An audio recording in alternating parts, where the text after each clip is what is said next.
पांडे। आज के इस व्याख्यान में आप सबका हार्दिक स्वागत करता हूं। मित्रों, जैसा कि आप सब जानते हैं, हमने अलंकारों का एक नया अध्ययन क्रम प्रारंभ किया है। इसमें हम अलंकार सीरियल वाइज हमने शुरुआत से पहले 4 शब्दालंकार को देखा जो यूजीसी नेट के पाठ्यक्रम में है या अन्य हायर लेवल की परीक्षाओं की या फिर यूपी पीजीटी इत्यादि के पाठ्यक्रम में समाविष्ट है। ऐसे कुछ अलंकारों को देखा था। अब उपमा अलंकार, यह अलंकार ऐसा है जो शायद ही किसी भी एग्जाम की सिलेबस में अलंकार हो और उपमा अलंकार ना हो, ऐसा बहुत संभव है, नहीं है। पर और ग्रंथों के अनुसार आपको पढ़ना पड़ता है, जैसे साहित्य दर्पण के अनुसार पढ़ना पड़ता है, कहीं काव्य प्रकाश के अनुसार पढ़ना पड़ता है। मैं आपको काव्य प्रकाश के अनुसार उपमा अलंकार के भेद बता रहा हूँ। इससे पहले साहित्य दर्पण के अनुसार इसका सामान्य परिचय मैं आपको बता चुका हूँ। साहित्य दर्पण के अनुसार सामान्य परिचय, काव्य प्रकाश के अनुसार सामान्य परिचय और फिर उसके साथ साथ काव्य प्रकाश के अनुसार लुप्तोपमा के भेद, साहित्य दर्पण के अनुसार लुप्तोपमा के भेद और पूर्णोपमा के भेद दोनों के अनुसार देखे। पूर्णोपमा के 6 प्रकार जो हो सकते हैं वो कैसे होते हैं, किस अंश का, कौन कौन से 4 ऐसे अंश हैं जो आ जाने के बाद और उन 6 प्रकार की देखा था। अब शुरू होती है जहां पर 4 के चारों अंशों में से कोई एक या कोई 2 या कोई 3 ना हो तो लुप्तोपमा हो जाती। एक अंश का लोप हुआ हो या फिर 2 अंश का लोप हुआ हो या 3 अंश का लोप हुआ हो तो लुप्तोपमा होती है। और यह लुप्तोपमा कितने प्रकार की होती है? कुल 19 प्रकार की काव्य प्रकाश में वर्णित है। 21 प्रकार की लुप्तोपमा साहित्य दर्पण में वर्णित है। पर हम हायर एजुकेशन के लिए, जैसे यूजीसी नेट हुआ, असिस्टेंट प्रोफेसर हुई, जेआरएफ की इत्यादि परीक्षाओं के लिए बता रहे हैं, तो वहां पर ज्यादातर जगहों पर काव्य प्रकाश के अनुसार यह ग्रंथ समाविष्ट है, यह विषय समाविष्ट है। इसलिए काव्य प्रकाश के उदाहरणों को दिखाएंगे, आपको समझाएंगे कि कहां कैसी लुप्तोपमा होती है। इसको मैंने यहाँ चार्ट बनाने का भी प्रयास किया है, यदि आप देख पा रहे होंगे इस विषय को। तो लुप्तोपमा में क्या होता है, चार्ट ऐसे बनाया है, कहीं एक चीज लुप्त होता है तो 13 प्रकार की लुप्तोपमा होती है। अब एक चीज में क्या क्या भाई, एक चीज लुप्त होता है तो एक लुप्ता उपमा 13 प्रकार की होती है। ठीक है, वो कौन कौन सी 13 प्रकार की?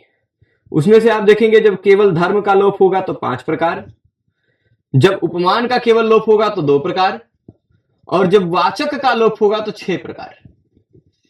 ठीक, उपमेय का लोप नहीं होगा। उपमेय का लोप हो जाएगा तो किसकी तुलना कर रहे हैं पता ही नहीं चलेगा। ठीक है, ये 3 में से किसी एक का लोप होगा। देखिए, धर्म का लोप होगा तो 5 प्रकार की होगी उपमा। उपमान का लोप होने पर 2 प्रकार की होगी, समासगा और वाक्यगा। और फिर उसके बाद वाचक का लोप होने पर वाचक लुप्ता उपमा 6 प्रकार की होगी, यानी 6, 5, 11 और 2 13। 13 प्रकार की एक लुप्ता उपमा होगी। द्विलुप्ता उपमा 5 प्रकार की होती है। 5 कौन कौन से, अगले पेज में उसका चार्ट बनाया है। और त्रिलुप्ता उपमा केवल 1 प्रकार की होती है, जहां 3 चीजें लोप होती हैं। कौन कौन? धर्म का लोप होता है, उपमान का और वाचक का, तीनों का लोप होता है।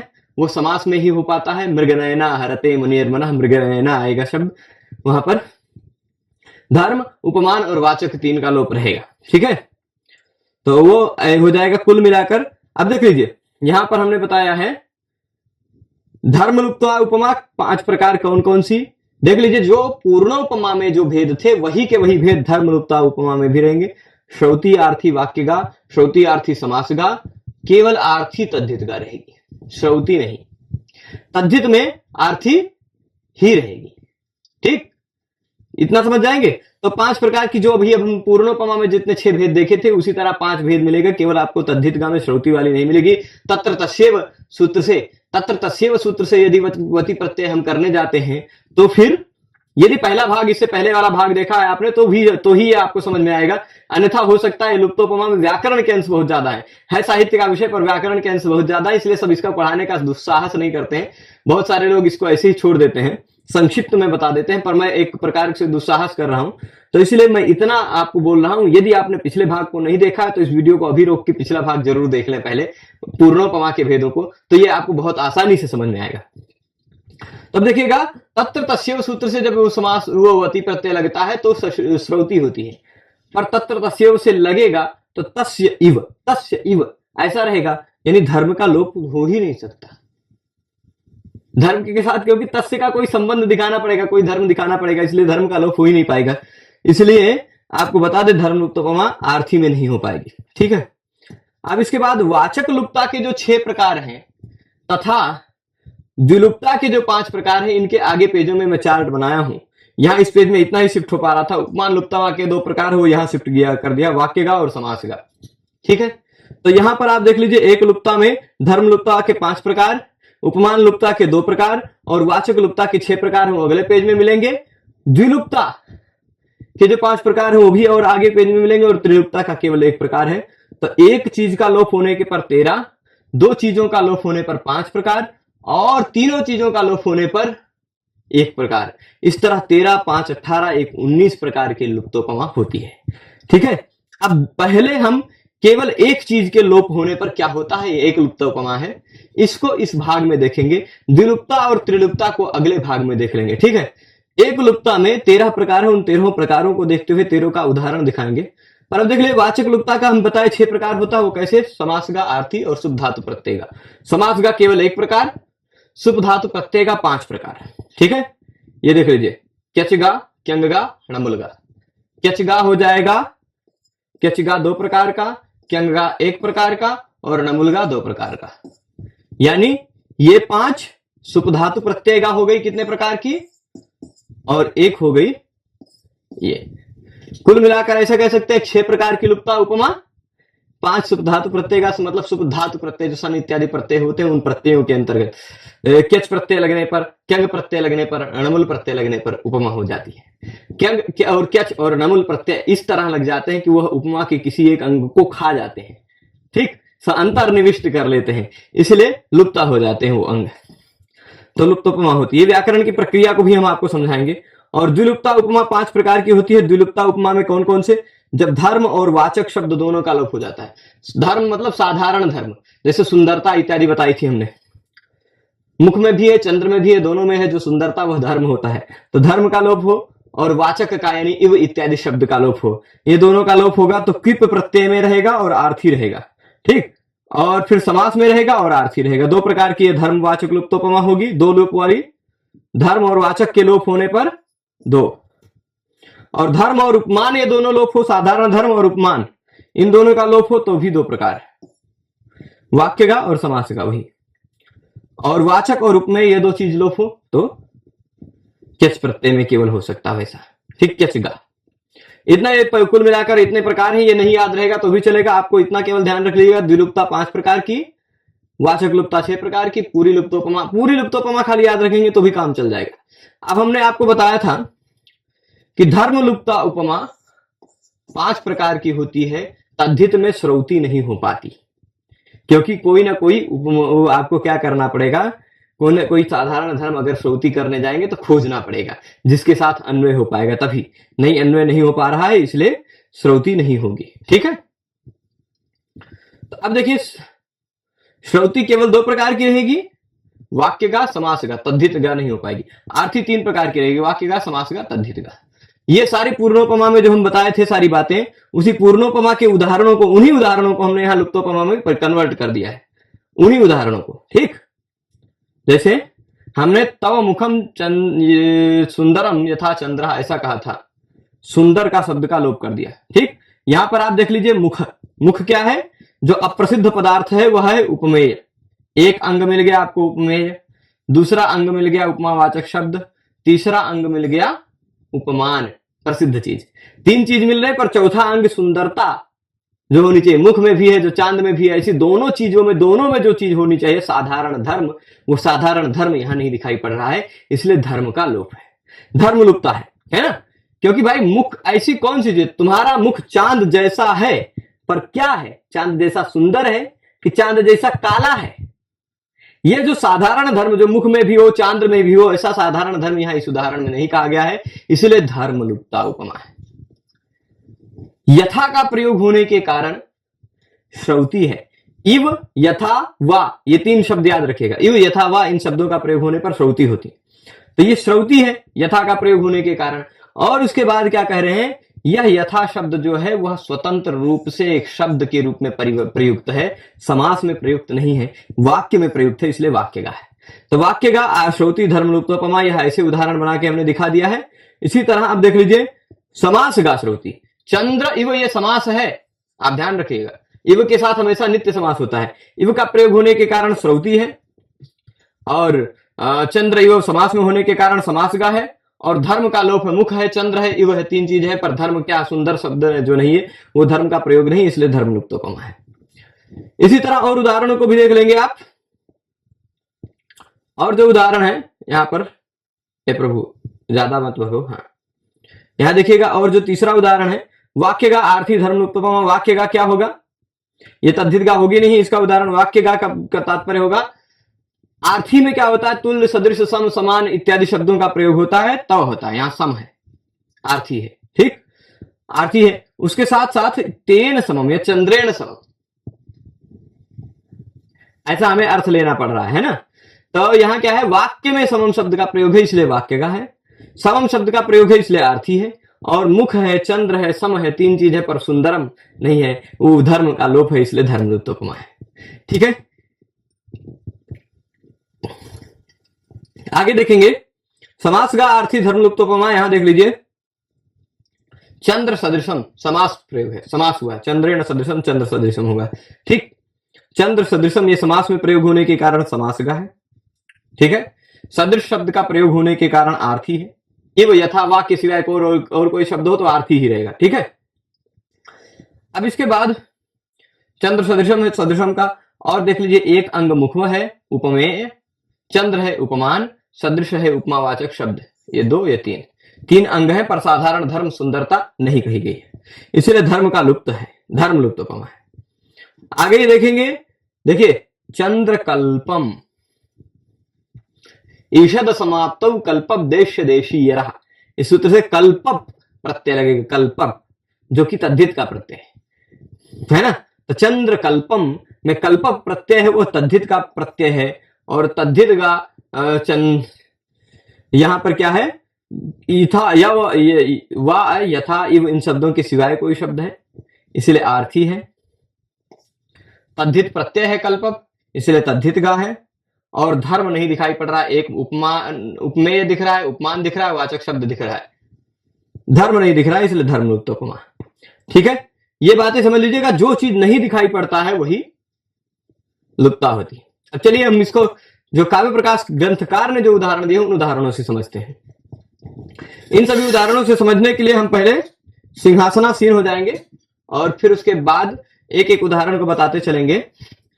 वाक्य का श्रुति धर्म लुप्तोपमा, यह धर्म लुप्तोपमा कब होगी वाक्य का श्रुति, जब वाक्य में प्रयोग होगा। कहां पर,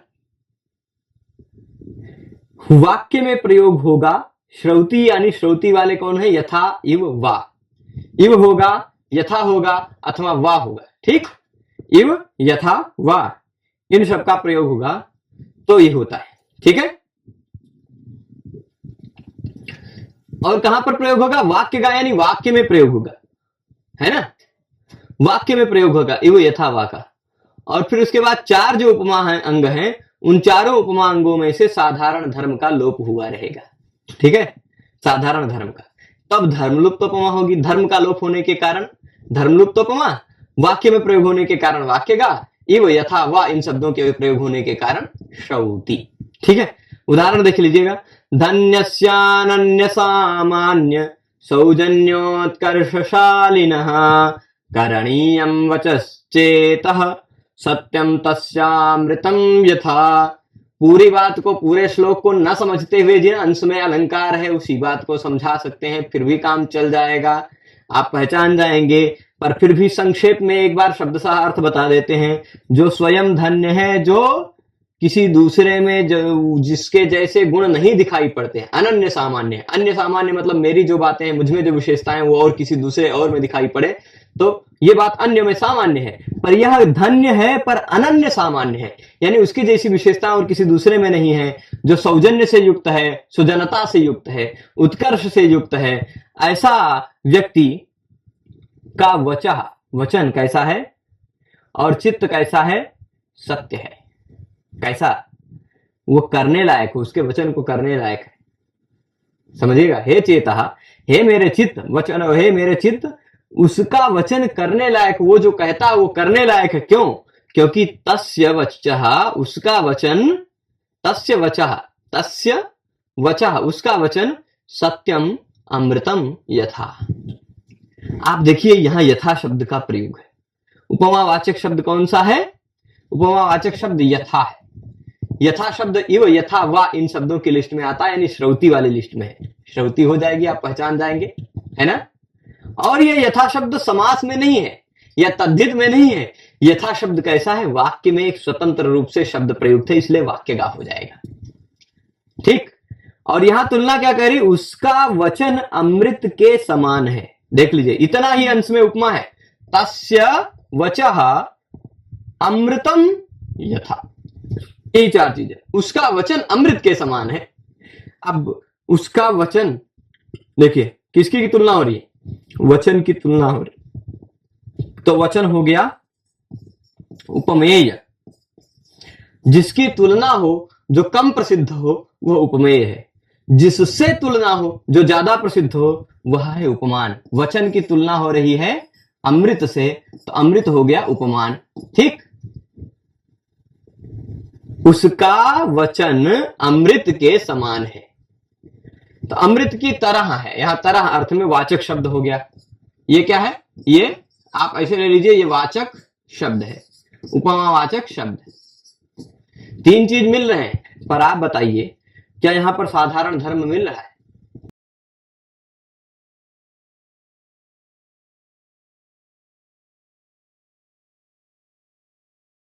मधुरता वो यहां कहीं शब्दशः नहीं कही गई है, वो लुप्त है ना।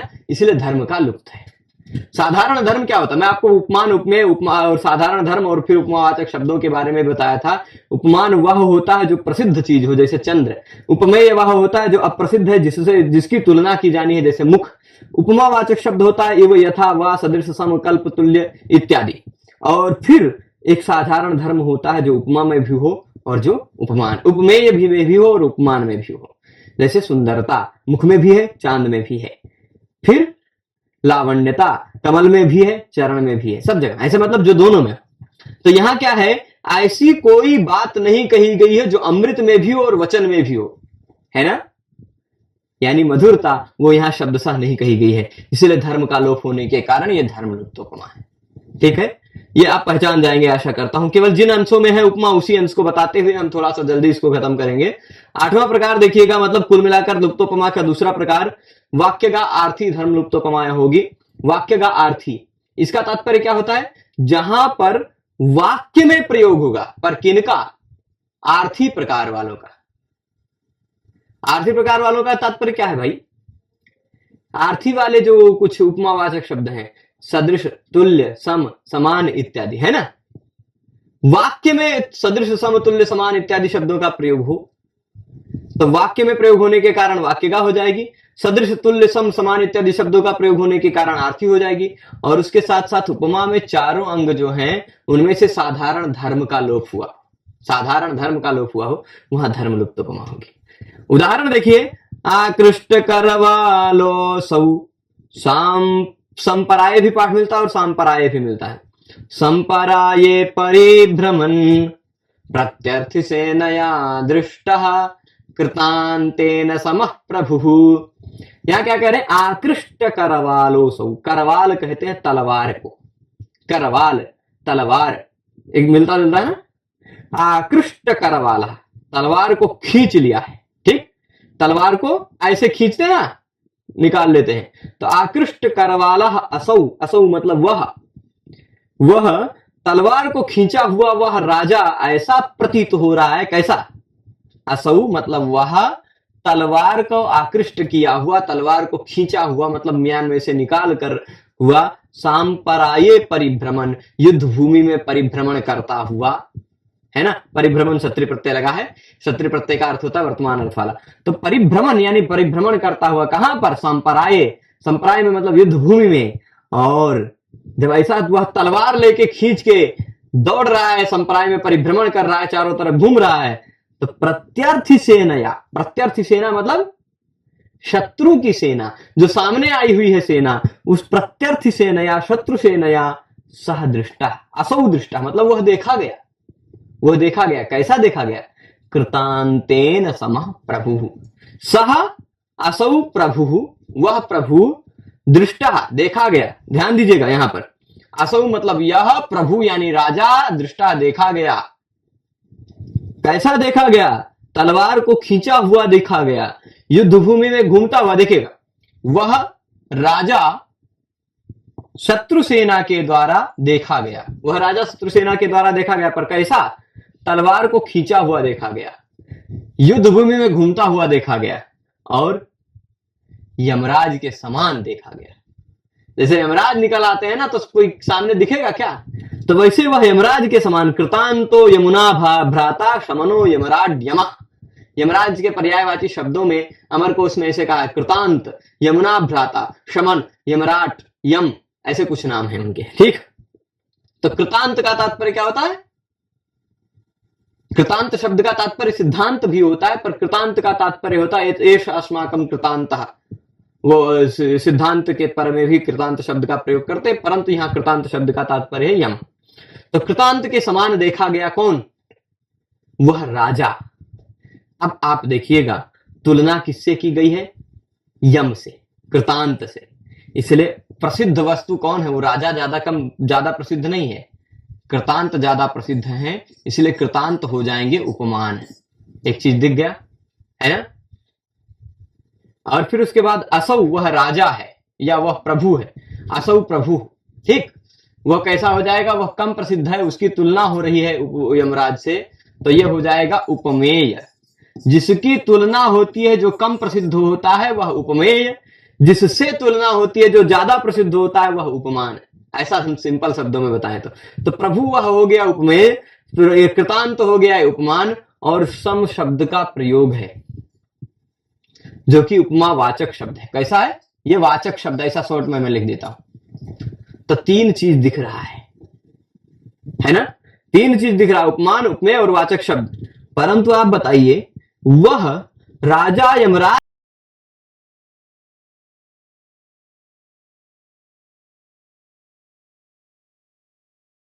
वह कोई विशेषता साधारण धर्म यहां शब्दशः नहीं कही गई है ना? जैसे तो मैं वही उदाहरण देता हूं बार बार, मुख और चांद में जो सुंदरता, सुंदर को शब्दशः कह दिया जाता है वह साधारण धर्म का कथन होता है, परंतु यहां यमराज कहा गया, वो प्रभु भी कहा गया, वो यमराज के समान है ऐसा कहा गया, पर यमराज के समान घातक है या यमराज के समान भयंकर है, भीषण है, प्रभावशाली है। क्या है यमराज के समान? ऐसी कौन सी विशेषता है जो यमराज में भी है और उस प्रभु में भी है? ऐसी कोई विशेषता, ऐसा कोई साधारण धर्म यहां शब्दशः नहीं कहा गया है। आप ये जान पा रहे होंगे है ना? तो ये उपमान, उपमेय, उपमावाचक शब्द तीन अंग हैं। तीन अंग होने के कारण एक साधारण धर्म जो होता है, जो विशेषता यमराज में भी हो, जो विशेषता राजा में भी हो, ऐसा कोई विशेषता साफ साफ नहीं कही गई है। तलवार यमराज थोड़े ना खींचते हैं, यमराज तो दंड धारण करते हैं, तो इसलिए वो विशेषता मत समझिएगा कि यमराज का है। तो साधारण धर्म नहीं कहा गया है, इसलिए धर्म का लोप है। अब ये सम शब्द वाक्य में प्रयुक्त है, इसलिए वाक्य का है। सम शब्द का ही प्रयोग होने के कारण तुल्य, सदृश, सम, समान इत्यादि शब्द होते, वहां आर्थी होती है तो आर्थी है, और धर्म साधारण धर्म का लोप है, इसलिए धर्म लुप्त उपमा है। ठीक है, तो आशा करता हूं ये भी समझ गए होंगे। इसके बाद अगला हम देखते हैं समास का श्रौती धर्म लुप्त उपमा। ठीक है, समास का श्रौती धर्म लुप्त उपमा, श्रौती पे आएंगे। इसका क्या विशेषता होगी भाई? जहां पर समास में इव, यथा, वा, इन तीनों में से किसी शब्द का प्रयोग हो। ठीक, या इव शब्द का ही प्रयोग समास में। इव, यथा का समास में कम प्रयोग होता है, वा का कम प्रयोग होता है। इव होगा तो हमेशा समासय रहेगा, ये नियम है। इवेन नित्य समासः, तो इव का प्रयोग हो समास में, क्या होगा? इव का प्रयोग होगा समास में, इसलिए समासगा रहेगी। और चार जो उपमांग है उनमें से साधारण धर्म का लोप रहेगा। ठीक है, तो धर्म लुप्त उपमा रहेगी। जैसे देखें, करवालैवाचारस्तस्य वागमृतोपमा विषकल्पम मनोवेत्सि यदि जीवसि तत्सखे। यहां पर क्या है? इस उदाहरण में तीन उदाहरण है। इस उदाहरण में धर्म लुप्तोपमा के बाकी तीनों उदाहरण हो जाएंगे। धर्म लुप्तोपमा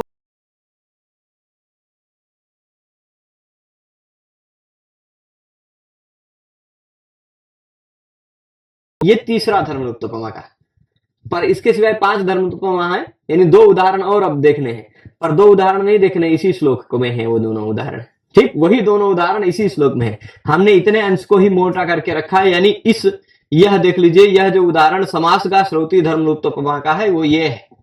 फिर आगे आएगा अमृतोपमा, एक उदाहरण है, विषकल्पम एक उदाहरण है। ये समासगा है, ये भी समासगा है, ये समासगा श्रौति है, ये समासगा आर्थी है, और ये तद्धितगा है आर्थी, तद्धितगा आर्थी। ठीक है, 3 उदाहरण यहां पर मिलेगा, पर अभी आगे समझाएंगे। पहले भी यहां क्या करें, यहां खाली इस श्लोक का अर्थ बता देता हूं। उसका आचरण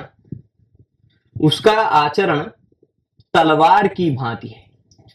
तस्य आचारः, उस राजा का आचार तलवार की भांति है। ठीक, उस राजा की वाणी अमृत के समान है, वाक अमृतोपमा। ठीक, उसका आचरण तलवार की तरह है, वाणी अमृत की तरह है, और मन, राजा नहीं, किसी एक व्यक्ति का, मान लीजिए कोई दुष्ट है, कोई दुष्ट व्यक्ति होगा, उसकी प्रशंसा करते हुए कह रहा है भाई उसका आचरण क्या है, बोलने में बहुत मीठा बोलता है, पर आचरण तो तलवार की तरह है, काटता रहता है, दुश्मनी निभाता रहता है। तलवार की तरह आचरण है, वाणी अमृत की तरह है, और मन तो उसका जहर के समान है, विषकल्पम, जहर के समान उसका मन है, मन में जहर भरा हुआ है। और ये सब कुछ तुम जान जाओगे यदि उसके पास रह के जियोगे, तो उसके पास पहुंच जाओगे तो तलवार की तरह आचरण है, तलवार के साथ रह के कोई जीवित रहता है क्या, कट जाता है ना। उसके हृदय में, उसके मन में कितना जहर भरा पड़ा है, यदि तुम उसके पास रहोगे, तत् सखे यदि जीवसी, उसके साथ रहकर यदि तुम जीवित रहोगे तो जानोगे, वेदसी तो जानोगे। ठीक है, तो ये तात्पर्य है। अब इसमें हम देख लेते हैं कैसे समास का श्रौति धर्म लुप्तोपमा है। देखिए, करवाल इव, यह समास है, इव शब्द के साथ कोई समास होता है, पर बीच में से विभक्ति का लोप नहीं होता, इसलिए आपको लगता है 2 अलग अलग शब्द हैं, पर वस्तु की तरह करवाल इव।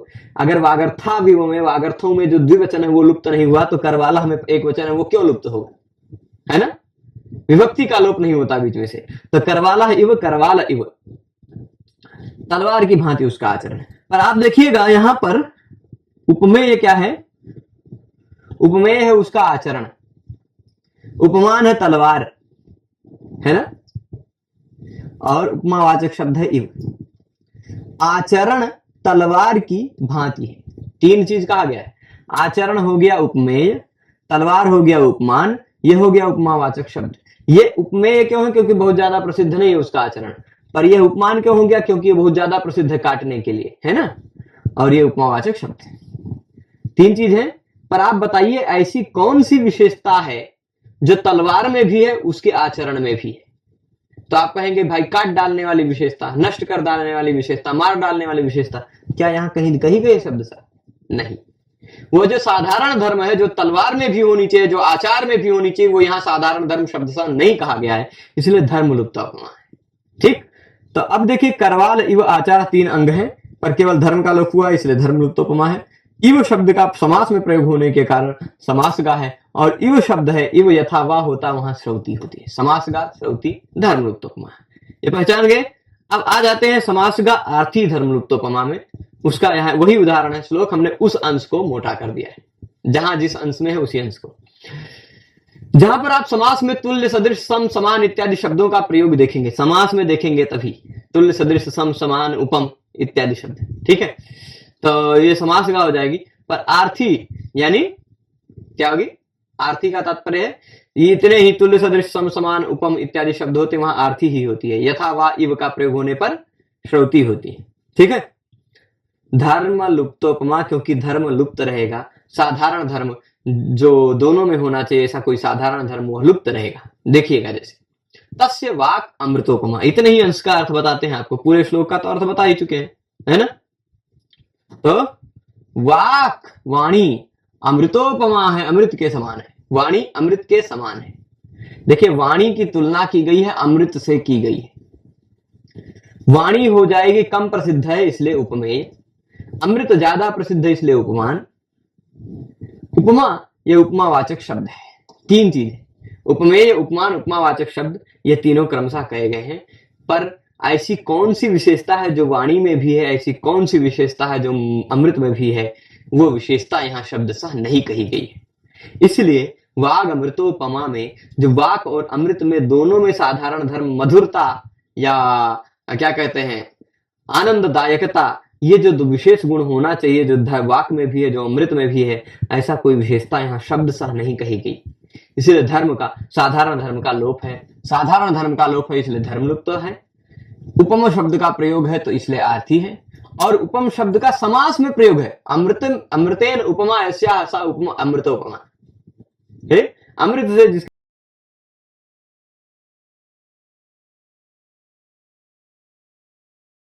ठीक है। आगे चलते हैं, अब तद्धित का पे आ जाते हैं।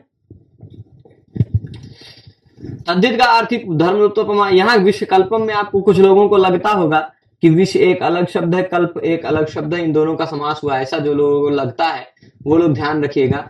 कल्पप एक प्रत्यय है, कल्पप देश देशीयर, ये तीनों प्रत्यय एक ही सूत्र से होते हैं। ईषद समाप्तो कल्पप देश देशीयर, ऐसा करके सूत्र है। ये सूत्र देखिएगा यहाँ क्या कहा जा रहा है, तलवार की तरह आचरण है उसका, वाणी अमृत के समान है। मन कैसा है उसका, विश्व कल्पम मन। देखिए मन की तुलना की जा रही, जहर से की जा रही है, और कल्पप यह उपमावाचक शब्द है। मन है उपमेय है ना,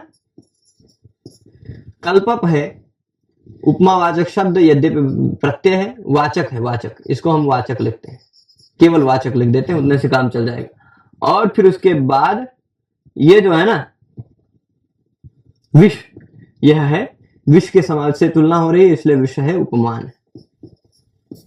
ठीक है, उपमान वाचक और उपमेय तीन है, पर भाई विष के भांति उसका मन है, पर ऐसी क्या विशेषता है जो विष में भी है और मन में भी है, वो साधारण धर्म यहाँ शब्दशः नहीं कहा गया। विष की तरह घातक है उसका मन, या विष की तरह नष्ट कर जो विष में भी है जो उसके मन में भी है, ऐसा कोई साधारण धर्म यहाँ शब्दशः नहीं कहा गया, इसलिए धर्म लुप्त उपमा। देखिए, और तद्धित प्रत्यय कल्पक का प्रयोग होने के कारण तद्धित का, और कल्पक ही है इसलिए आर्थी है। इव यथा वह शब्द होता तो फिर आपको श्रुति मिलती। ठीक है, आगे चलते हैं। इस तरह हमने 5 प्रकार के लुप्ता उपमा को देख लिया जहां पर धर्म का लोप होता है। अब कहीं कहीं साधारण धर्म रहता है, उपमेय रहता है, वाचक शब्द भी रहता है, पर उपमन्वय लुप्त हो जाता है। ठीक है, उपमेय ही लुप्त हो जाता है, नहीं उपमान ही लुप्त हो जाता है। उपमान मतलब ज्यादा प्रसिद्ध, जैसे मुख और चांद में चांद ज्यादा प्रसिद्ध है, वो उपमान है, वही लुप्त हो जाएगा, है ना। तुम्हारे मुख जैसा तो कुछ नहीं, तुम्हारे मुख जैसा तो कुछ नहीं, तुम्हारा मुख चांद जैसा, ऐसा कहते तो चांद प्रसिद्ध उपमान है, पर तुम्हारे मुख जैसा कुछ मिलता ही नहीं। अब देखिए उपमान ही नहीं रह गया, पर उपमा रहेगी, उपमान नहीं होगा। जैसे अब देखेंगे तब मुखेन सदृशम रम्यम न दृश्यते, वाक्य में अब देखिए ये ज्यादातर आर्थी में ही होगा, समास का भी आर्थी, साक्य का भी आर्थी, श्रुति में नहीं होती उपमान लुप्त उपमा। उपमान का लोप कैसे करेंगे, अगर श्रुति इव इत्यादि शब्द का प्रयोग करेंगे, है ना। आप चंद्रस्य इव यथा चंद्रा, यथा का प्रयोग करेंगे तो चंद्रा प्रयोग करना पड़ेगा ना। तो मुखम सुंदरम यथा, यथा कह देंगे तो फिर बिना चंद्र के काम चला लेंगे क्या। तुम्हारा मुख सुंदर है जैसे, जैसे के साथ कुछ बोलना पड़ेगा ना। चंद्र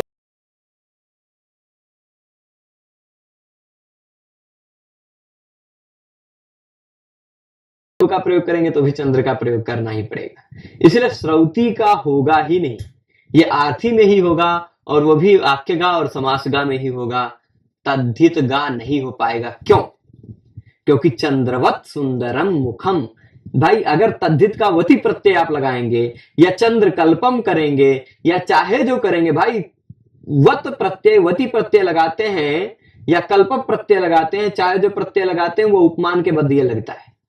तब उपमान ही लुप्त कर देंगे तो वती प्रत्यय कहां से लगाएंगे, कल्प प्रत्यय कहां से लगाएंगे, है ना। जैसे तव मुखम चंद्र सदृशम, तव मुखम चंद्र कल्पम, कल्पम कहेंगे तो कल्पम कहेंगे तो चंद्र कहना ही पड़ेगा, उपमान कहना ही पड़ेगा, उपमान लुप्त नहीं रहेगा, है ना। तो उपमान लुप्ता में ना तो श्रुति हो सकता है, श्रुति का तीनों भेद नहीं हो सकता, और उपमान लुप्ता में आर्थी तो हो सकता है, पर आर्थी में तद्धित गा नहीं हो सकता, क्योंकि तद्धित प्रत्यय लगाएंगे तो वह उपमान के बाद ही लगेगा, तो उपमान का लुप्त नहीं हो पाएगा। यानी उपमान का लोप कब हो सकता है, जब वाक्य गा हो या समास गा हो, अर्थ में, ठीक है, आर्थी श्रुति नहीं। अब देखिएगा, देखिए तव मुखेन सदृशम रम्यम न दृश्यते, तुम्हारे मुख के समान कुछ रम्य दिखाई ही नहीं पड़ता। अब देखिए यहां पर आपको लगेगा, इस लौकिक उदाहरण हमने खुद से बना के दिया है। मुख है क्या, जिसकी तुलना की जानी है, वह उपमेय है ना। सदृश है उपमावाचक शब्द है। और साधारण धर्म जो जो उपमान में भी हो, उपमेय में भी हो, ऐसा साधारण धर्म सुंदरता, रम्यता, वो भी तीनों चीज कहेगी। साधारण धर्म भी कहा गया, उपमान भी कहा गया, सॉरी उपमेय भी कहा गया और उपमावाचक शब्द भी कहा गया। ये तीनों है पर उपमान नहीं कहा गया। तुम्हारे मुख के सदृश रम्य कौन है, चंद्र, वो चंद्र नहीं कहा गया, उपमान का लुप्त है, इसलिए उपमान लुप्त उपमा। वही अब देख लीजिए, यहाँ ये वाक्य में प्रयोग है सदृश का, यहाँ तो मुख समम समास में प्रयोग हो गया, इसलिए समास का है, बस पूरा समान बात है। तो अब देखिएगा हम बताते हैं इसी का उदाहरण, वाक्य का अर्थी उपमान लुप्तोपमा का।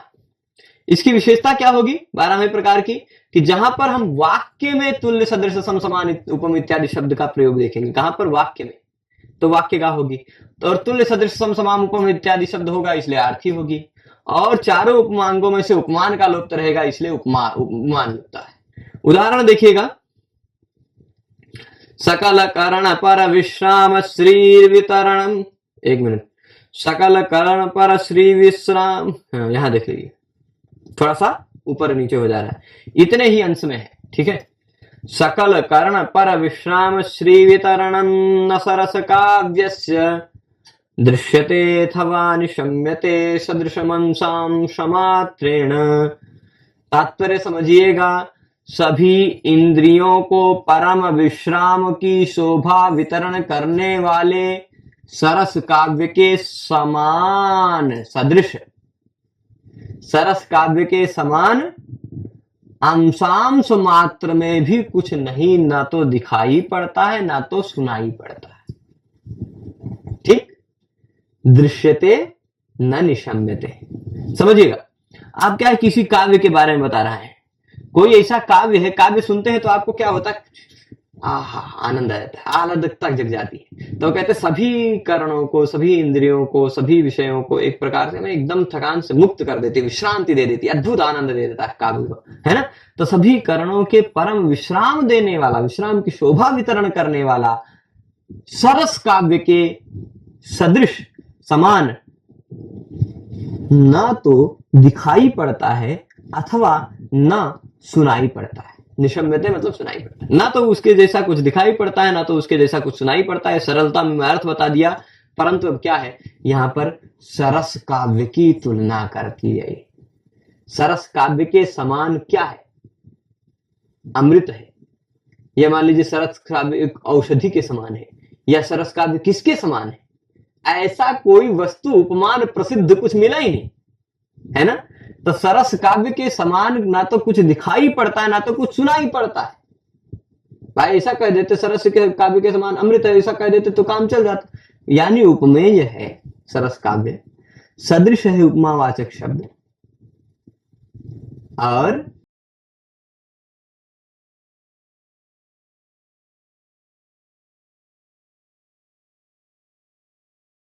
उपमान भी क्या होता है, सभी इंद्रियों को परम विश्राम की शोभा का वितरण करता है, अमृत।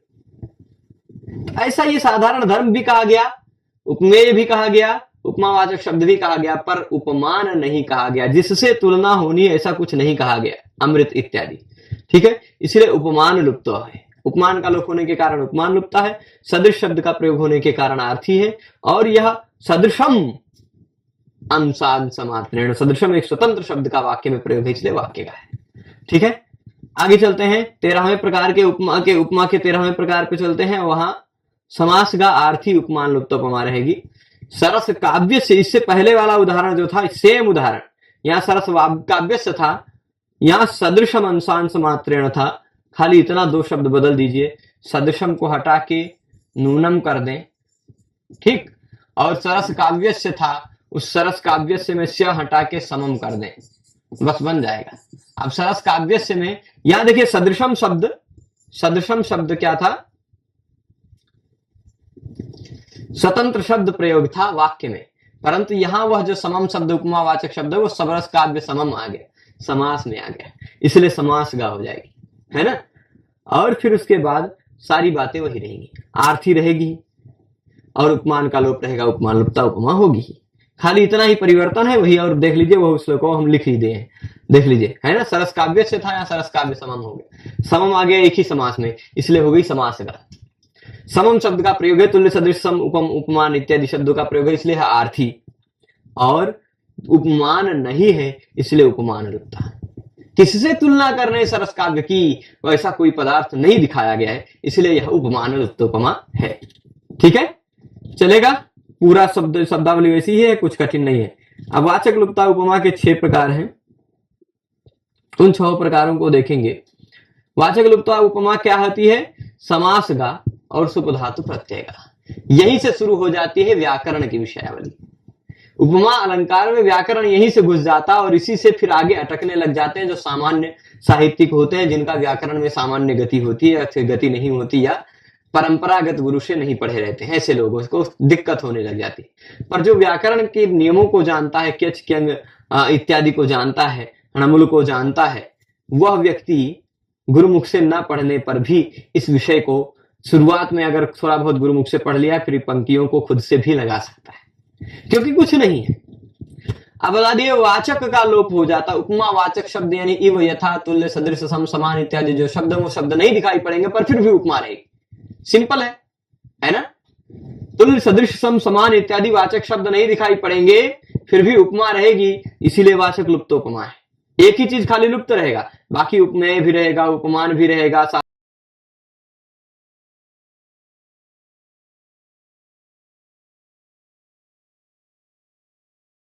कि वाचक शब्द ही लुप्त हो जाता है। ये जानना है तो आपको बता दें, वो समास में हो सकता है, आर्थी समास में हो सकता है ना। ऐसा कह देते हैं, उपमानानि सामान्य वचनैहि, इस सूत्र से समास कर देंगे तो घनश्यामः घनश्यामः कृष्णः, ऐसा कह देंगे। तो घनश्यामः कृष्णः का तात्पर्य क्या होता है? घन इव श्यामः कृष्णः। अब घन इव श्यामः, घनश्यामः शब्द कह दिया तो घन भी है, श्याम भी है, कृष्ण भी है। कृष्ण कैसे हैं? मेघ के समान श्याम है। पर अब घनश्याम शब्द का प्रयोग कर देने के कारण समास में घनश्याम प्रयोग हो गया, तो इव शब्द लुप्त हो गया, वाचक शब्द लुप्त है, इसलिए वाचक लुप्त है ना। अब कुछ कुछ इव अर्थ में कुछ प्रत्यय लग जाते हैं, है ना। इव अर्थ में कुछ प्रत्यय लग जाते हैं, उपमानादाचार्य उपमान अर्थ में ऐसे कुछ इव इत्यादि अर्थों में प्रत्यय लग जाते हैं, तो फिर भी इव का लोप हो सकता है, बस राग तो वही चल जाएगा। तो शुभ धातु प्रत्यय लग जाने के बाद, वो प्रत्यय लगने के बाद इव का लोप हो जाएगा, इव इत्यादि शब्दों का, तो वो हो जाएगा। ठीक है, आर्थी ही रहेगा, चलेगा। आगे यहां देखिएगा, समास का आर्थी वाचक लुप्तोपमा, समास का आर्थी वाचक लुप्तोपमा, इसको देखेंगे तो आप क्या होगा, अब समास गा है यानी तात्पर्य क्या लेंगे, समास में तुल्य इत्यादि शब्द का प्रयोग होगा, इसलिए समास गा रहेगा। आर्थी क्यों रहेगा? तुल्य इत्यादि शब्द रहेंगे, है ना। तुल्य इत्यादि शब्द के अर्थ प्रतीत होंगे, अर्थ शब्द नहीं रहेगा, वाचक शब्द नहीं रहेगा, तुल्य इत्यादि अर्थ आएगा। वाचक शब्द रहेगा तो भाई वाचक लुप्तता कैसे हो जाएगी? अर्थ ही केवल प्रतीत होगा और चारों उपमांगों में से केवल वही वाचक शब्द ही लुप्त रहेगा। उसका समास में प्रयोग दिखाई अनुभूत होगा, पर वो दिखाई नहीं पड़ेगा। जैसे ततः कुमुदनाथेन कामिनी गंडपांडुना नेत्रानंदेन चंद्रेण माहेन्द्रीदगलंकृता, ततः उसके बाद कुमुदनाथेन, कुमुद यानी कौ पृथिव्याम मोदयतीति हर्षयतीति, कुमुदः कुमुदः चंद्रः, कुमुदनाथ चंद्र मान लीजिए, ठीक है। ततः कुमुदनाथेन, कुमुदनाथेन चंद्रमसा, चंद्रमा के द्वारा। उसके बाद चंद्रमा के द्वारा, वो चंद्रमा कैसे हैं? कुमुदनाथेन में भी तृतीया विभक्ति, कामिनी गंड पांडुना में भी तृतीया विभक्ति, है ना। कामिनी गंड पांडुना, उसमें भी तृतीया विभक्ति, कुमुदनाथेन उसमें भी तृतीया विभक्ति, दोनों एक दूसरे के विशेषण हैं। और भी देखिए जहां जहां भी तृतीया है, नेत्रानंदेन, चंद्रेण, कुमुदनाथेन, कामिनी गंड पांडुना, ये चार शब्द तृतीया विभक्ति में है, चारों विशेष विशेषण है, ठीक है। मुख्य विशेष्य हो जाएगा चंद्रेण, वो चंद्र कैसा है? कुमुदनाथ है, कुमुदनाथ मतलब कुमुद नाम के फूल के, पृथ्वी कुमुद फूल पुष्प होता है ना, उसके नाथ। और क्या है, कामिनी गंड पांडुना, नेत्रानंदेन, नेत्र को आनंद देने वाले, नेत्र को आनंद देने वाले। कामिनी गंड पांडु, कामिनी मतलब सुंदरी स्त्रियों के गंड यानी गाल, सुंदरियों के गाल जैसे चिकने चिकने, जिसके जो पांडु वर्ण के, सुंदरियों के गाल जैसे पांडु वर्ण। कामिनी गंड तुल्यम पांडु वर्ण, कामिनी गंड के तुल्य पांडु वर्ण जिसका है, ऐसा चंद्र हो गया था, है ना। तो ऐसे चंद्र ने माहेंद्री यानी पूर्व दिशा को अलंकृत किया। महेंद्र देवता, दसों दिशाओं के अलग अलग दिक्पाल हैं, पूर्व दिशा के स्वामी इंद्र हैं, महेंद्र हैं, इसलिए उस पूर्व दिशा को माहेंद्री दिक कहा जाता है। ठीक, माहेंद्री दिक। यम की दिक है दक्षिण दिशा, वरुण की दिशा है पश्चिम दिशा, ऐसे हर एक दिशाओं के अलग अलग देवता हैं, दिक्पाल हैं। तो माहेंद्री दिक मतलब महेंद्र वाली दिशा, पूर्व दिशा अलंकृता, पूर्व दिशा को अलंकृत किया किसने, चांद ने, जो नेत्र को आनंदित करने वाला चांद है, जो कामिनी के गाल के समान पांडु वर्ण का है, जो कुमुदनाथ है, ऐसे चंद्र ने पूर्व दिशा को अलंकृत किया। पूर्व दिशा में वह चंद्र उदित हुआ, यह तात्पर्य हुआ। ठीक है, अब यहां पर खाली उपमा कैसे है वो हम समझाते हैं। यदि तो आप देखिएगा, कामिनी गंड पांडुना, उस चांद की तुलना देखिएगा, चंद्र की तुलना कामिनी के गाल के समान की गई, उल्टा कर दिया गया है। मतलब मान लीजिए चंद्र को, यहां चंद्र क्या है, कामिनी के गाल के समान पांडुवर्ण है। तो अब इन दोनों भी भाई का चंद्र की तुलना कामिनी के गाल से कहा गई है ना, चंद्र की तुलना कामिनी के गंड से की गई है। तो कामिनी गंड और चंद्र ये दोनों उपमान उपमेय हो गए, और उसके साथ साथ पांडु वर्ण जो है वो एक उपमान उपमेय, और फिर जो पांडु वर्ण जो है वो चंद्र में भी है, कामिनी गंड में भी है, यानी साधारण धर्म भी है। पर उपमावाचक शब्द इव सदृश तुल्य समान सम इत्यादि शब्द नहीं दिखाया गया, तो उपमावाचक शब्द का लुप्त है, इसलिए वाचक लुप्ता है, और वह अर्थ से आता है इसलिए आर्थी है, और फिर उसके बाद समास में ही वह उपमा है, इसलिए समास का है। ठीक है, तो समास का आर्थी वाचक लुप्तोपमा का उदाहरण हमने देख लिया। इसके बाद आगे देखते हैं, उदाहरण ज्यादा नहीं, कोई कोई एक ही उदाहरण। अब देखिए, ये एक ही उदाहरण में आपको 3-4 उदाहरण मिल जाएंगे एक ही श्लोक में। खाली ये एक उदाहरण हुआ, दूसरा उदाहरण हो गया, 3 उदाहरण है इसमें, 3 उदाहरण इसी श्लोक में।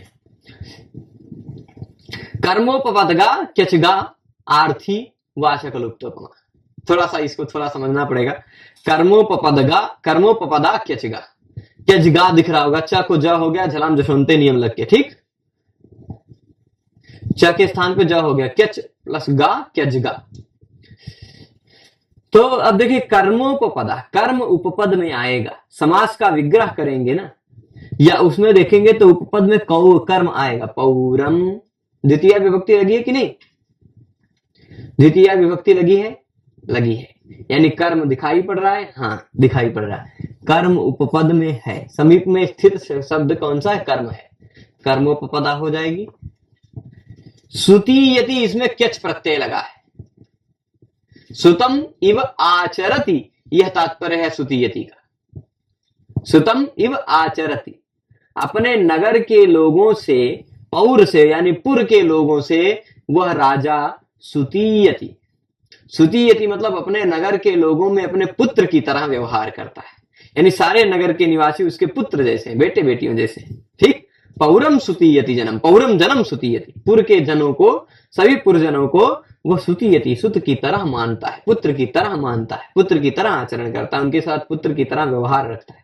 ठीक है, वो कोई राजा है।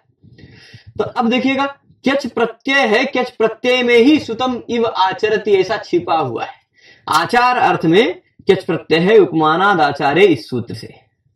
भाई क्यच प्रत्यय क्या होता है, आप देखिएगा, आपको लगेगा कि ये धातु का रूप है, सुतीयति, सुतीयता, सुतीयंती, सुतीयसी, सुतीयथा, सुतीयथ, पर आपको इसमें कोई धातु नहीं दिखाई पड़ेगा। ये सुत कोई धातु होता है क्या, या सुती कोई धातु होता है क्या, कोई क्रिया है क्या, नहीं, कोई एक शब्द है, सुतः, सुतौ, सुताः, सुतम, सुतौ, सुतान, ऐसा होता है ना, सुत पुत्र शब्द है। अगर नाम को धातु बना दिया जाता है तो नाम धातु हो जाता है, वो नाम को धातु बनाने के लिए विभिन्न प्रक्रियाएं व्याकरण में बताई गई, विभिन्न प्रत्यय हैं, लगभग 12 के आसपास नहीं, क्या चिक्यांग क्यश अक्विप, ये सब प्रत्यय हैं जो नाम को धातु बना देते हैं, नाम धातु। तो सुतम इव आचरती सुतीयति, सुत अम के साथ साथ क्यच प्रत्यय लगाते हैं, सुत अम।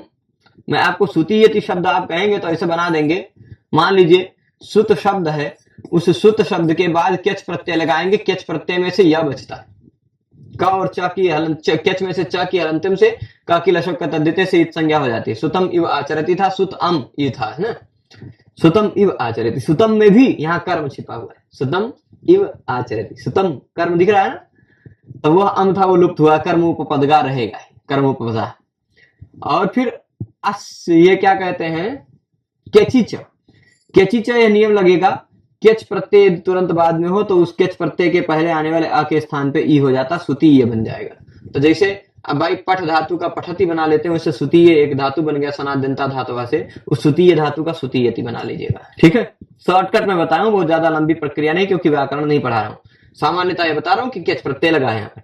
तो पूर्व जन को तुम पुत्र की तरह मानते हो, यहाँ आप देखेंगे कोई राजा है, कोई राजा अपने नगर के लोगों को अपने पुत्र की तरह मानता है। तो नगर के लोग पौरजन जो हो गए, पौरजन ये क्या है, उपमेय, नगर के लोग पुत्र की तरह हैं। और सुत जो है, यह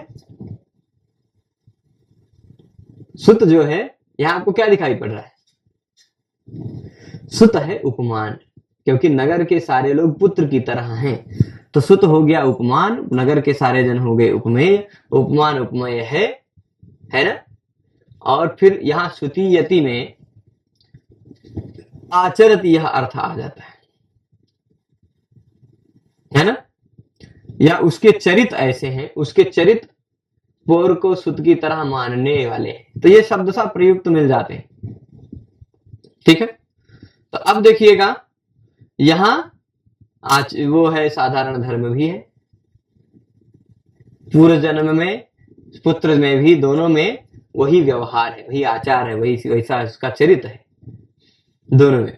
तो साधारण धर्म भी है और उपमावाचक शब्द, केवल उपमावाचक शब्द यथा तुल्य सदृश इत्यादि का लोप हुआ है, इसलिए वाचक लुप्ता है।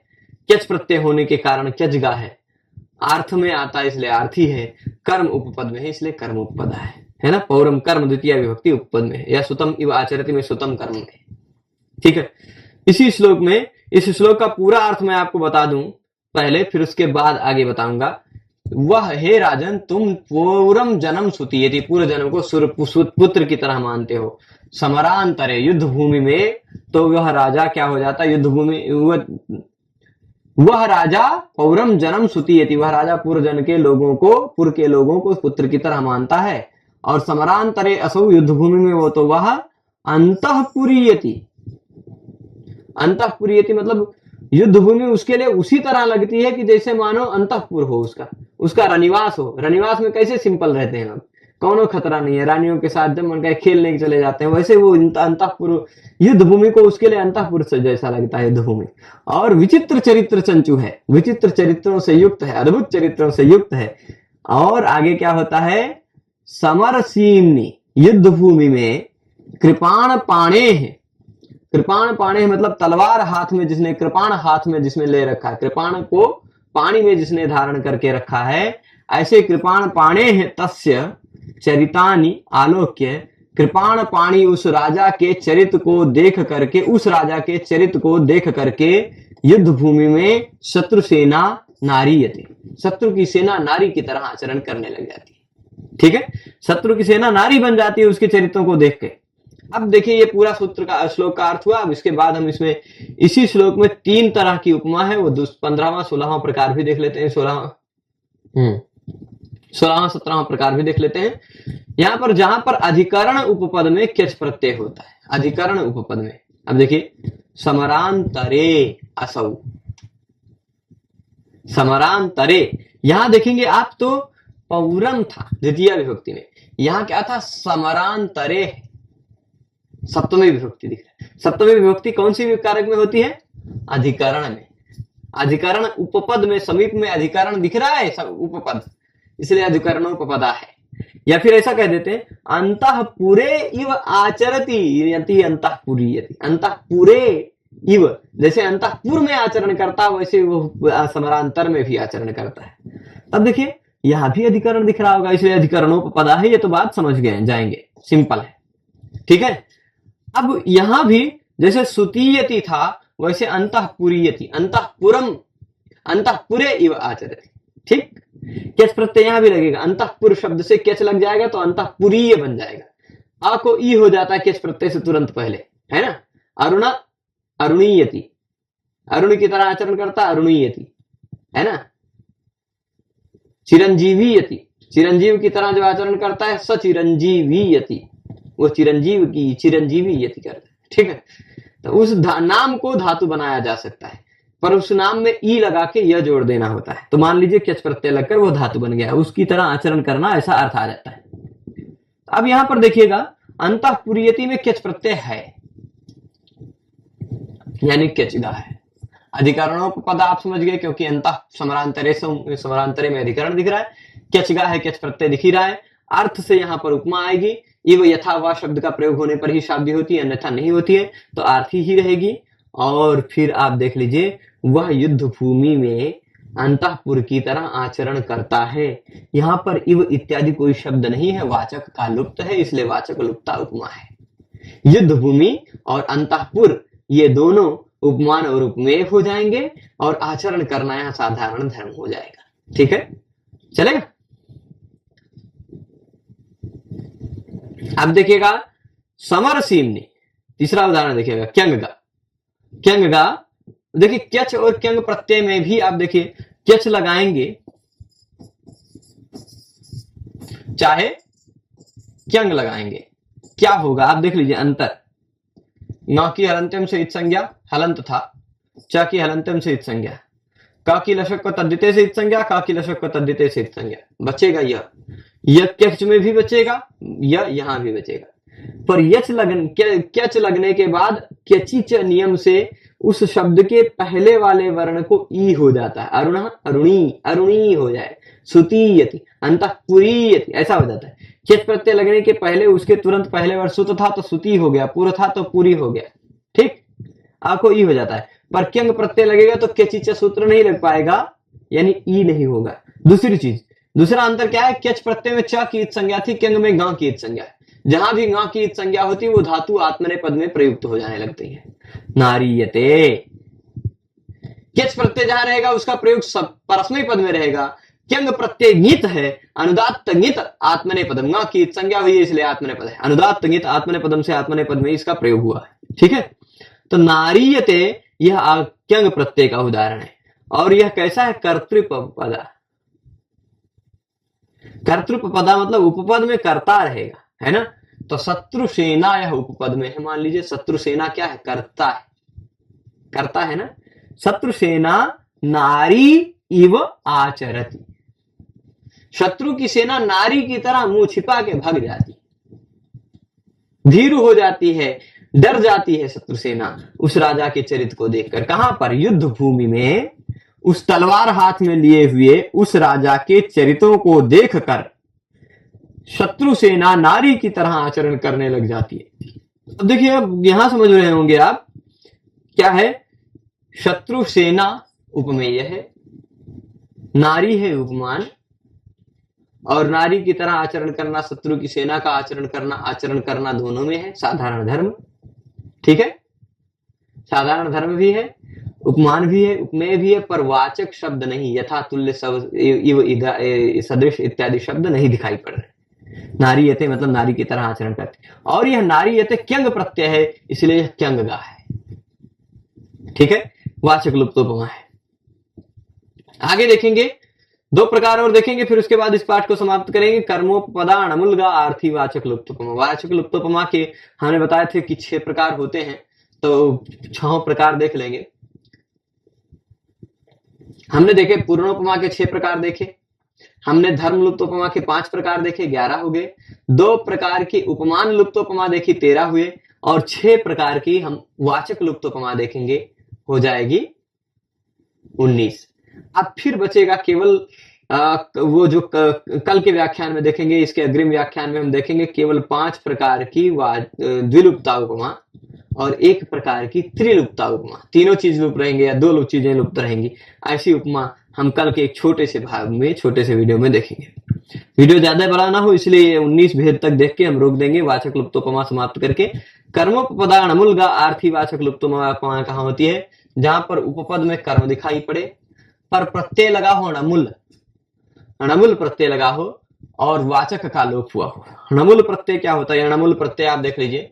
इस अणमुल प्रत्यय में आपको बता दूं, यहां मैं लिखता हूं अणमुल, तो आप पहचानेंगे कैसे इसको? अणमुल कहाँ है? अणमुल में से ल की हलंत्यम से इत संज्ञा होती है, उ की उपदेशे जननासिक इत से इत संज्ञा होती है, म आधा बचता है, अणा की चुट्टू से इत संज्ञा हो जाती है, तस्लोपा सलोप हो जाता है, अणा में से बचता है अ। अम, अणमुल में से बचता है अम, दर्शम, दृश्य धातु से जड़ा अम हो गया, दर्शम। ठीक है, यही पहचान है।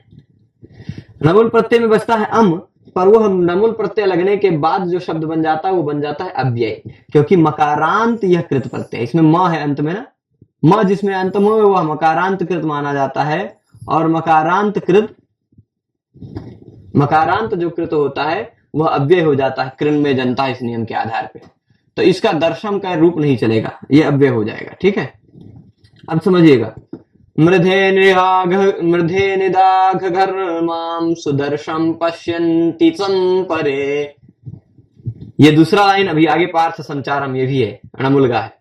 ठीक, यहां भी अणमुल प्रत्यय पार्थ संचारम और दर्शम दोनों जगह अणमुल प्रत्यय है। ये दूसरा उदाहरण है, वो भी आगे आएगा, अगला उदाहरण।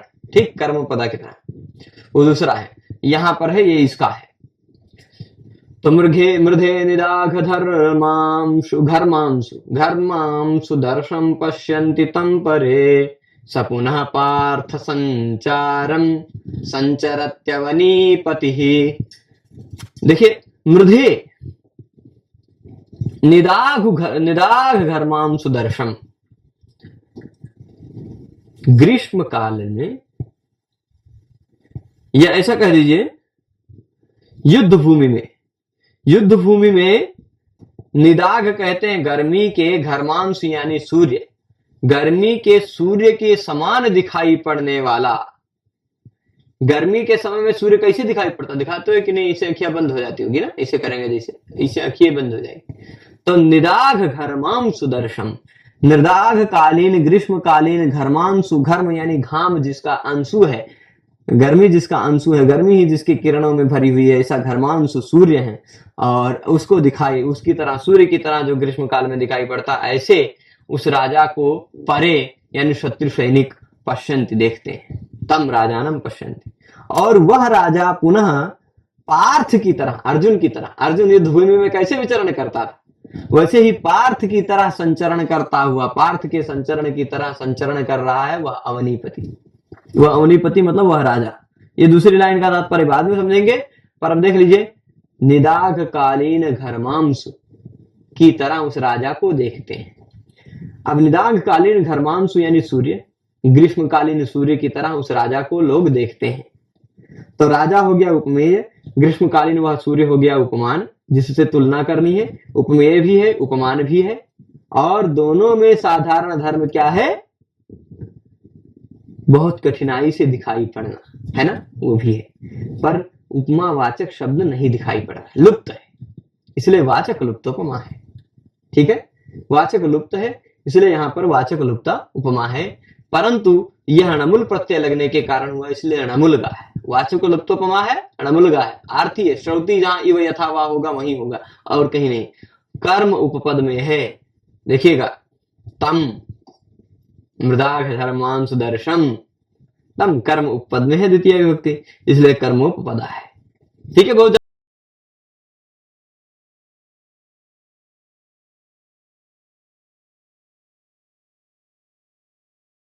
सारा व्याख्यान हो सकता है।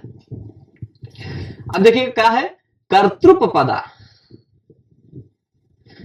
यहां निदाघ घर्मांशु दर्शम का विग्रह करते तो निदाघ घर्मांशुम इव पश्यति इति निदाघ घर्मांशु दर्शम, निदाघ घर्मांशुम इव, ऐसा निदाघ घर्मांसुम, ये कर्म आता विग्रह में, ठीक।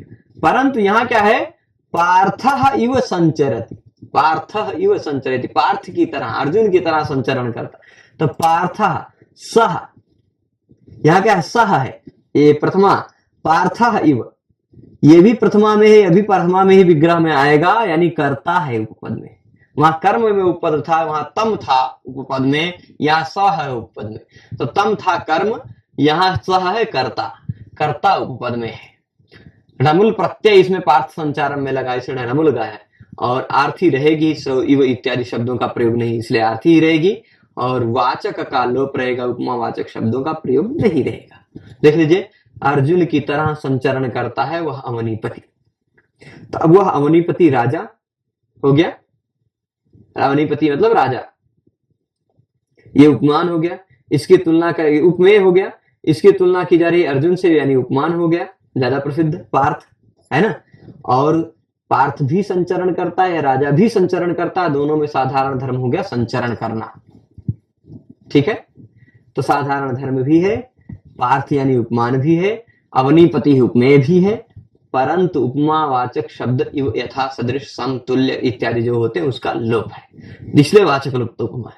तो उपमा की यहां तक हम बता दें पूरा सारांश अभी तक, कि उपमा अलंकार में हमने देखा कि जहां पर उपमा के चारों अंग होते हैं, उपमान, उपमेय, उपमान होता है जो ज्यादा प्रसिद्ध हो जैसे चंद्र, उपमेय होता है जो कम प्रसिद्ध हो जिसकी तुलना की जानी है जैसे मुख, और इस दोनों के अंदर रहने वाला जो धर्म हो, जो मुख में भी हो जो चांद में हो, ऐसा कोई साधारण धर्म कहलाता जैसे सुंदरता। और इसका वाचक कोई शब्द इव यथा तुल्य सदृश सम उपम इत्यादि शब्द है, वो वाचक शब्द है। इन चारों चीजों का जहां पर प्रयोग होता है, उपमान, उपमेय, उपमावाचक शब्द और साधारण धर्म चारों का प्रयोग होता है, वहां पर पूर्णोपमा होती है। वो पूर्णोपमा 6 प्रकार की, इसका हमने निष्कर्ष 6 प्रकारों के उदाहरण के साथ पहले भाग में उपमा अलंकार में समझा दिया है। फिर उसके बाद जहां पर इन चारों में से कोई एक चीज ना हो फिर भी लुप्तोपमा हो जाए, वह एक लुप्तोपमा कहलाती है। वह 13 प्रकार की होती है। वो 13 प्रकार की एक लुप्तोपमा हमने देखी, कोई एक चीज नहीं हो। अब 3 चीज रहेंगे, हो सकता है क्या रहेगा, साधारण धर्म नहीं रहेगा, बाकी तीनों चीज उपमान, उपमेय और उपमावाचक शब्द रहेगा, तो 5 प्रकार की लुप्तोपमा हो जाएगी। वो 5वां हमने उदाहरण आपको बताया। अब मान लीजिए साधारण धर्म है, उपमेय भी है, वाचक शब्द भी है, पर उपमान लुप्त हो गया है, तो उपमान लुप्तोपमा भी 2 प्रकार की होगी, वो भी हमने दोनों प्रकार बताया, 5 2 7 प्रकार हो गया। और फिर उसके बाद जहां पर उपमान भी है, उपमेय भी है, साधारण धर्म भी है, पर वाचक शब्द ही नहीं है, वाचक शब्द ही लुप्त दिखाई पड़ रहा है, वैसी उपमा भी 6 प्रकार की होती है। तो इस तरह 5 2 7 और 6 13 प्रकार की लुप्तोपमाओं को हमने अभी तक देख लिया है, और 6 प्रकार की पूर्णोपमाओं को, यानी कुल मिलाकर 19 प्रकार की उपमा को देख लिया है। अब बचता है केवल 6 प्रकार की उपमा, उसको तीसरे भाग में, उपमा अलंकार के तीसरे भाग में हम देखेंगे, जहां पर 5 प्रकार की द्विलुप्ता, जहां 2 चीजों का लोप हो जाता है, 5 प्रकार की द्विलुप्ता उपमा और 1 प्रकार की त्रिलुप्ता उपमा देखेंगे। बहुत मजेदार उदाहरण है वो सब, जैसे आगे देखिए द्विलुप्ता उपमा 5 प्रकार हम बताएंगे ही अग्रिम व्याख्यान में। और सविता विधवती विधुरपि सवितरति तथा दिनंति यामिन्यः यामिनयन्ति दिनानि सुख दुख वशीकृते मनसि, ऐसे सब बहुत अच्छे अच्छे उदाहरण है कि दिन रात हो जाता है, रात दिन हो जाता है, फिर सूर्य चांद हो जाता है, चांद सूर्य हो जाता है। ऐसे फिर ये किसके लिए, सुख दुख वशीकृते मनसि, जो बहुत सुख में रहता है ना, सुख दुख वशीकृते मनसि, जो बहुत सुखी रहता है उसके लिए दिन कैसा लगता है, रतियों दिन के समान हो जाता है, पूरा रात सुखी सुखी बीत जाता है, पता ही नहीं चलता। या दुख में रहता है तो भी उसके लिए रात दिन के समान बीत जाता है, दुख में बीत जाता है, सो ही नहीं पाता है ना। और किसी किसी के लिए दिनों रात की तरह हो जाता है, दुख की तरह, दुख में वशीभूत है, बहुत ज्यादा दुख हो गया, खूब रोया, दिनों में सो जाएगा, तो दिनंति यामिन्यः, सूर्य चांद की तरह लगने लग जाता है, चांद सूर्य की तरह लग जाता है। विरह से व्यथित मन है, दुख से व्यथित मन है, तो उसको चांद भी तपाता है। और विरह व्यथित नहीं है, साथ में प्रेयसी का संयोग है और कुछ भी है, तो फिर दोपहर में भी घूम लेते हैं, सविता विधवती, विधु की तरह बन जाता है। तो वो सारी बातें, उन सब उदाहरणों को हम कल देखेंगे। आज के इस पाठ में इतना ही। आप सभी लोग पूरे पाठ में जुड़े रहे, उसके लिए आप सभी को बहुत बहुत धन्यवाद। फिर मिलेंगे आप सबसे अग्रिम पाठ में, तब तक के लिए धन्यवाद। नमस्कार। नमः संस्कृताय।